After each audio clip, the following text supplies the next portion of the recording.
Amici, un saluto a tutti. Oggi parlo ancora di ponti, uno dei miei argomenti preferiti, con qualche divagazione. Buona visione.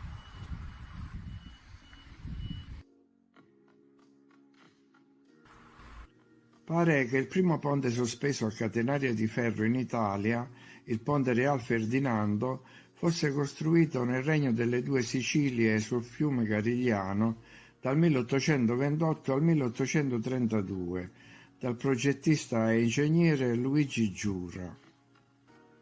Lungo 128 metri, venne annoverato fra le grandi conquiste dell'architettura industriale. L'intera fase di costruzione fu accompagnata da malumori e dubbi sulla capacità di realizzazione del progetto di questo ponte sospeso così ardito. Le catene di ferro richiamavano alla mente i ponti di corde delle civiltà Inca e himalayane o i fili di una ragnatela oscillante. Gli inglesi nel frattempo sui loro giornali deridevano il tentativo italiano. Nel giornale The Illustrated London News si esprimevano i dubbi sulle capacità progettuali e costruttive dei napoletani e si esprimevano preoccupazioni per le future vittime del fallimento di un esperimento da parte di sprovveduti portato avanti con il solo scopo di primeggiare, ma che sarebbe andato incontro al sicuro crollo. Lo stesso re Francesco I delle Due Sicilie dovette intervenire con la famosa frase che metteva fine ad ogni polemica: «Lassate fa o guaglione».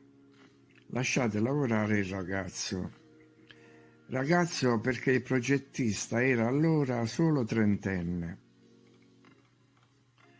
Apriamo una parentesi. Sembra normale quindi che i giornali venissero stampati a Londra e poi giungessero nel Regno delle Due Sicilie, a Napoli, a Madrid e in altre città europee, attraversando territori vasti ed estesi per 2000 chilometri. Ma qual era la tiratura di questi giornali? Quante copie venivano stampate per ogni nazione? E quanto tempo impiegava un giornale per arrivare dall'Inghilterra? Sembrano tutte bugie. Il progettista allora si impegnò per superare gli ostacoli e l'incredulità degli europei e diede prova di grande inventiva studiando un sistema per integrare meccanica e chimica. Alla fine inventò una speciale lega di nickel per irrigidire le travi con un trafilamento ottenuto da una macchina da lui stesso progettata. Ma non si fa cenno alle fabbriche degli anelli per catene, alla rivettatura, all'assemblaggio di pezzi fino a formare catene di centinaia di metri, alle forze impiegate per innalzare e mettere in tensione le suddette catene. La storia continua con il collaudo del ponte che avvenne il 10 maggio 1832, effettuato da Ferdinando II in persona, il quale giunse sul posto con 2 squadroni di lancieri a cavallo e 16 carri pesanti pieni di munizioni. Quindi il re si piazzò al centro del ponte e, con la sciabola sguainata, ordinò ai lancieri di procedere al trotto, poi al galoppo e poi alla carica. La gente finalmente poteva applaudire. Tutto molto pittoresco. Naturalmente credo che quel ponte fosse già là, sopravvissuto alla catastrofe, al diluvio di fango, però bisognava inventare un racconto credibile per giustificarne la presenza. Ma questo avveniva quando ancora non si sapeva di centinaia di ponti simili in tutto il mondo. Centinaia di altri ponti sparsi nel mondo e costruiti dalla civiltà precedente. Quelli di prima ci sapevano fare con i ponti, come ho mostrato nei video i ponti trasbordatori, ponti su ponti e i ponti nella foresta. Costruivano ponti dappertutto, c'erano a Torino come a Sydney, come negli Stati Uniti o in Africa e India.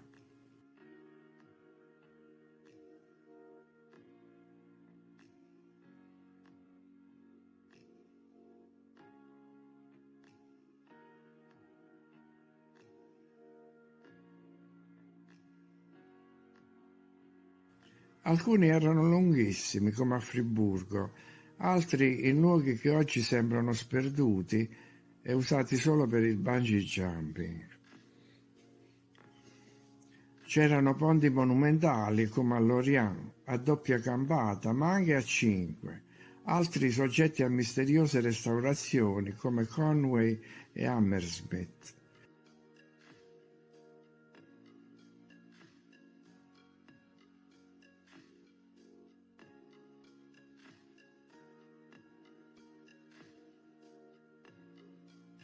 E provate a immaginare quante storie come questa del re Borbone sono state scritte per giustificare la loro presenza. Del ponte della Cai, per esempio, si dice che sia l'ultimo grande ponte sospeso d'Europa, che sorprende i visitatori per la sua architettura insolita. Questa struttura, con un'altezza di oltre 145 metri, si trova nell'Alta Savoia ed è classificata come monumento storico dal 1966. La vista sulle gole è quindi magnifica, anche se le vertigini possono essere un problema. Il ponte, lungo 192 metri, fu commissionato dal duca di Savoia Carlo Alberto, re di Sardegna, e fu inaugurato l'11 luglio 1839. Viene tenuto in sospensione da 2 gruppi di 12 grandi cavi, eccetera, eccetera. Quindi in questo caso si tratta di un duca, il duca di Savoia. Ancora un duca, ancora un esponente della famiglia Borbone, però è collegato a un altro ponte a catenaria, quello sul fiume Lima, situato a Fornoli, frazione di Bagni di Lucca. Venne edificato dal 1844 al 1860 su commissione del duca di Lucca, Carlo Ludovico di Borbone. Si trattava di un'opera avveniristica per l'epoca. Il duca la impose letteralmente al proprio architetto Reggio, che, prima di redigere il progetto, dovette visitare personalmente simili attrezzature realizzate in Inghilterra. L'opera si basa sull'innovativo uso delle tecniche industriali e del ferro, tramite la sospensione con le catene, e su un complesso meccanismo sotterraneo che tiene in tensione le catene stesse, fra i 2 archi di trionfo che si trovano alle estremità del ponte. La data di inizio dei lavori ne fa uno dei più antichi ponti di ferro dell'Europa continentale ancora esistenti.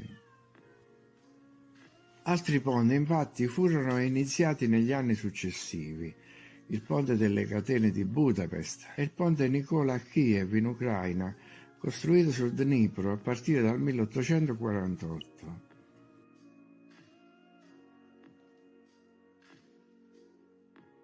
E chissà se anche il duca di Lucca, come il re Borbone, esclamasse «la strada fa un guaglione» o una qualche frase simile, come quelle che vengono espresse in situazioni cruciali, per esempio come acqua alle corde durante l'innalzamento dell'obelisco di Piazza San Pietro. A quasi tutte le storie vengono aggiunti particolari improbabili, tramandati non si sa da chi per centinaia di anni. Le frasi ad effetto sono infatti una componente essenziale di queste narrazioni, come le frasi registrate sui campi di battaglia.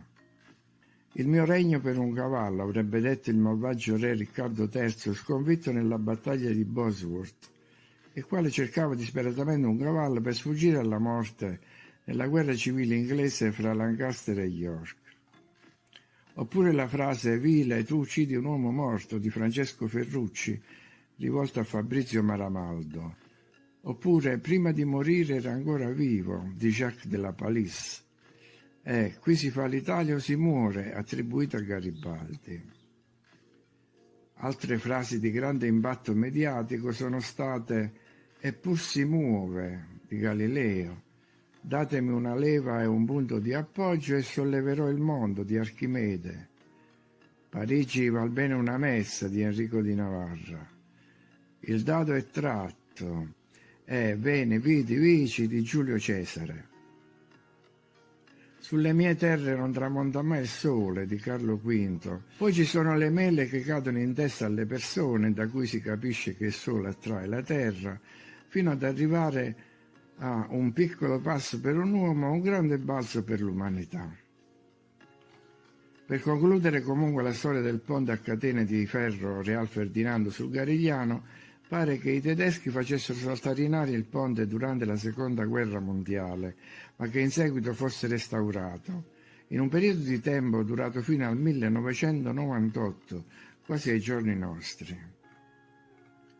Ora parliamo di ponti di pietra non meno arditi e complessi di quelli di ferro, anche se sembrano più facili da costruire, almeno a giudicare da alcuni video fuorvianti. Ne approfitto per ricordare il ponte di Mostar in Bosnia e Erzegovina. Il ponte venne distrutto nel corso della guerra in Bosnia la mattina del 9 novembre 1993 e poi ricostruito. Nella categoria dei ponti di pietra spiccano i cosiddetti ponti del diavolo, a causa delle varie leggende che li accompagnano, ma anche e soprattutto per le modalità di costruzione, imbalcature altissime, blocchi perfettamente tagliati, una stabilità a prova di tempo. Sembrano quasi essere stati costruiti secondo modalità magiche, come descritti in alcune fantasiose dimostrazioni di tecniche costruttive, in cui sembra che i blocchi di pietra cadano dall'alto.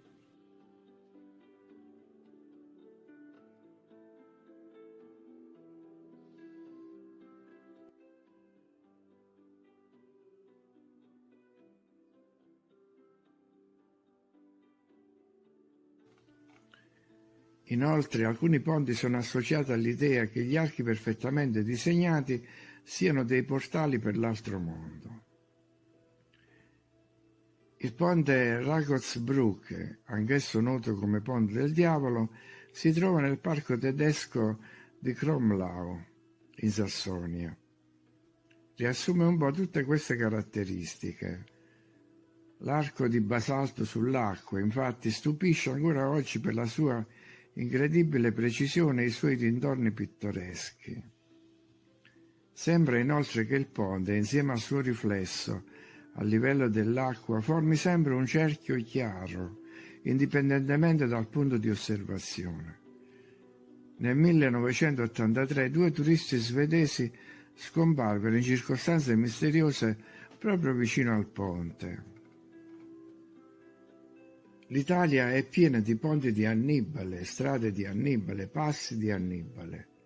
A quanto pare il condottiero cartaginese ha occupato un posto particolare nell'immaginario collettivo. Nel suo progetto di invasione dell'Italia si mosse dalla Spagna, attraversò i Pirenei e le Alpi, sconfisse Roma in 4 battaglie principali e altri scontri minori. La sua leggenda cresceva anche con i racconti dei metodi quasi alchemici che adoperava, come quello che per eliminare le rocce che impedivano il passaggio riscaldasse la roccia stessa e poi la ricoprisse di aceto per poterla sezionare.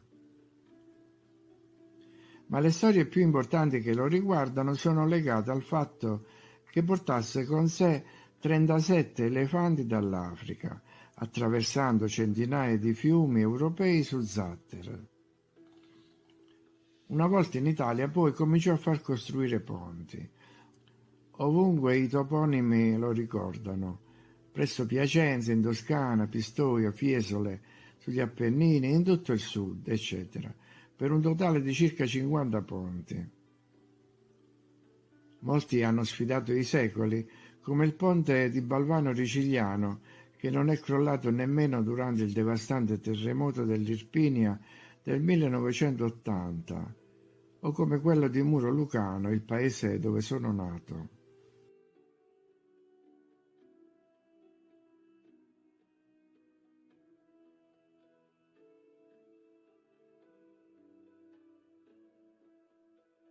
In Scozia invece abbiamo il ponte dei cani suicidi.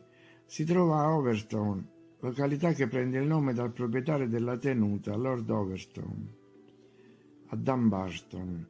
Si tratta di un ponte in pietra risalente, dicono, al 1895, composto da 3 archi.